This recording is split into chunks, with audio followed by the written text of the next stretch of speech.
tulihitaji kukimbia kwa sababu ilikuwa ni hatari, ilikuwa ni vita ambavyo ungesimama ingekuwa ni hatari ya kufa. Ilibidi tukimbilie Tanzania, na hapo ndo nilianza kugundua kwamba kumbe jina la Yesu Kristo lina nguvu. Wakati tulipopanda kwenye boti, tumesha kuwa katikati ya maji, kulikuja wimbi kubwa sana, pepo mkali Mm. ambao ulikumba hiyo boti, na ilikuwa boti ndogo, ilianza kuyumba na ilianza kumeza maji. Tukaanza kusikia watu wanasema, Yesu tuangalie, kwa jina la Yesu. Boti yote ikajani kwa jina la Yesu, kwa jina la Yesu, kwa jina. Kila mtu alianza kuongea Yesu. Mm. So sina uhakika kwamba kwenye boti hiyo kulikuwa Wakristo wote. Nafikiana wengine ambao hawajawahi kwenda kanisani walikuwemo katika boti, kwa sababu walikuwemo walevi, watu wa aina mbalimbali. Unajua ni wakati wa vita, watu wanakimbia, mnaingia kwenye boti, haujui ni nani ameingia na nani hakuingia. Yaani mko kwenye boti hamjuani vizuri. Mm.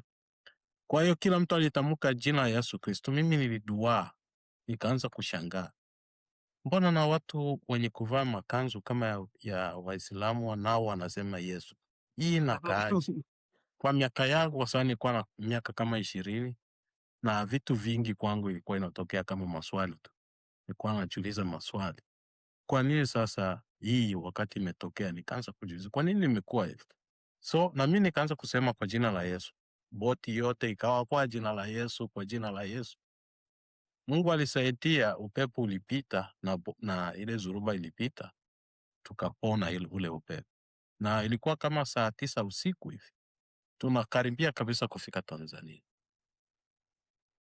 Na tulipofika hapo, so pale ulikuwa nani, Tanganyika? Ilikuwa ni ziwa Lake Tanganyika. Lake Tanganyika. Au ziwa Tanganyika. Kwa hapo unanikumbusha sana hiyo hadithi katika Biblia, wakati unajua Yesu anatuliza mawimbi. Wakati wanasema Bwana utuokoe, utusaidie. Jamani, nyie muliishi hiyo kabisa.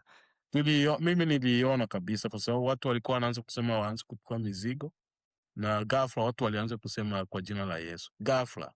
Na ilikuwa baada ya muda wa saa nzima, boti linayumba, kila mtu amekata tamaa.